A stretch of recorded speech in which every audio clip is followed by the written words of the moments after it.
Video பார்க்குற எல்லாருக்குமே வணக்கம். கருப்பு சன்னா வச்சு இன்றைக்கி ஒரு கிரேவி செய்து பார்க்கலாம். இந்த கிரேவி வெள்ளை சாதத்தோடையும் நல்லாயிருக்கும், வெரைட்டி ரைஸோடையும் நல்லாயிருக்கும், பூரி சப்பாத்தியோடு சேர்த்து சாப்பிட்றதுக்கும் நல்லாயிருக்கும். குக்கரில் 2-3 டேபிள் ஸ்பூன் அளவுக்கு எண்ணெய் ஊற்றிட்டு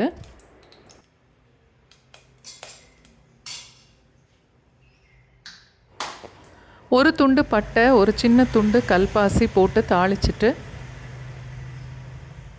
பொடிசாக வெட்டின வெங்காயம், தக்காளி ரெண்டுமே 1 கப் அளவுக்கு, 2 டீஸ்பூன் அளவுக்கு இஞ்சி பூண்டு பேஸ்ட், அதோட தேவையான அளவுக்கு உப்பு எல்லாம் சேர்த்து இப்போ வதக்கலாம். தக்காளி நல்லா சாஃப்ட் ஆகிற வரைக்குமே வதக்கணும்.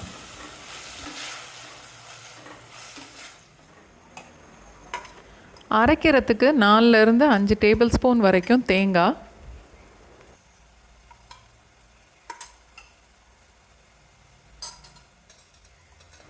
1/2 டீஸ்பூன் அளவுக்கு சோம்பு,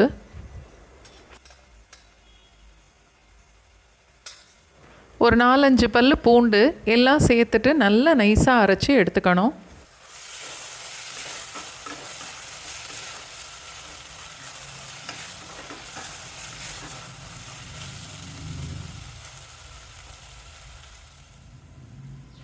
ரெண்டுலேருந்து 3 டீஸ்பூன் வரைக்கும் மிளகாத்தூள், 3 டீஸ்பூன் மல்லித்தூள்,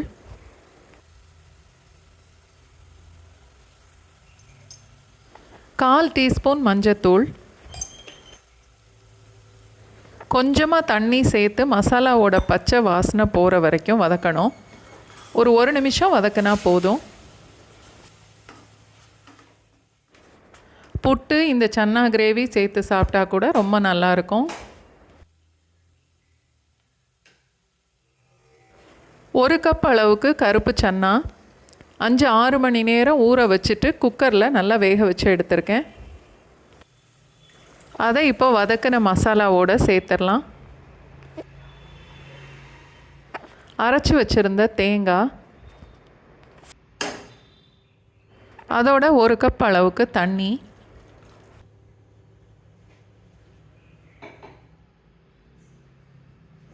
எல்லாத்தையும் சேர்த்து நல்லா கலந்துட்டு அடுப்பு மீடியம் ஃப்ளேமில் வச்சுட்டு குக்கரில் 2-3 விசில் வச்சுட்டு அடுப்பு ஆஃப் பண்ணிடலாம்.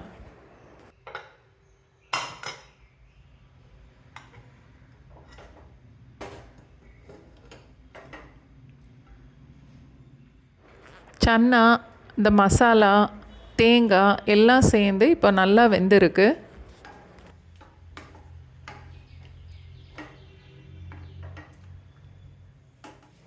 கொஞ்சம் மல்லி இலையும் வெட்டி போட்டுட்டா நம்மளோட ஈஸியான சன்னா கிரேவி ரெடி ஆயிடுச்சு.